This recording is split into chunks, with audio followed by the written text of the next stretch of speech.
Saudi প্রবাসী আনোয়ারা বেগম, তিনি মানিকগঞ্জ জেলার সদর উপজেলার পশ্চিমা দাসরা গ্রামের বাসিন্দা। জীবিকার তাগিদে কিংবা স্বপ্ন পূরণের আয়োজনে গিয়েছিলেন সৌদি আরব, কিন্তু ভাগ্য খুব একটা সহায় হননি তার উপর। মানসিক ভারসাম্য হারিয়ে ফিরে আসতে হয়েছে দেশে।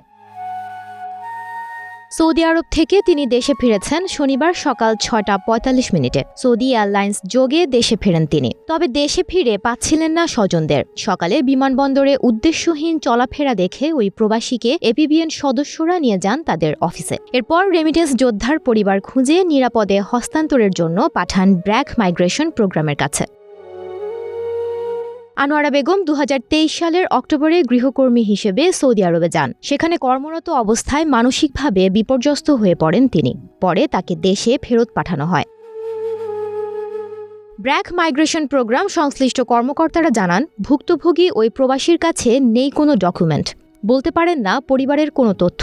তিনি বর্তমানে ব্র্যাক লার্নিং সেন্টার আশকোনায় আছেন। পরবর্তীতে শনিবার বিকেলে তার পরিবারের সন্ধান মেলে। গত ৬ বছরে এমন মানসিক ভারসাম্যহীন ১৩৭ প্রবাসীর পরিবার খুঁজে নিরাপদে হস্তান্তর করেছে ব্র্যাক মাইগ্রেশন প্রোগ্রাম। এই রেমিটেন্স যোদ্ধার স্বজনদের খুঁজে সকলের সহযোগিতার কথা জানিয়েছেন বেসরকারি এই সংস্থাটি। অভিবাসন নিয়ে কাজ করা বেসরকারি সংস্থা ব্র্যাকের তথ্য অনুযায়ী অসংখ্য গৃহকর্মী ফিরেছেন সৌদি আরব থেকে। কিন্তু সুস্থ অবস্থায় সৌদি আরবে যাওয়া নারী গৃহকর্মীরা কেন মানসিক ভারসাম্যহীন হয়ে দেশে ফিরে আসছেন তার কোনো সঠিক কারণ উদ্ঘাটন করা যাচ্ছে না। সুমনা মোস্তফা, প্রবাস খবর।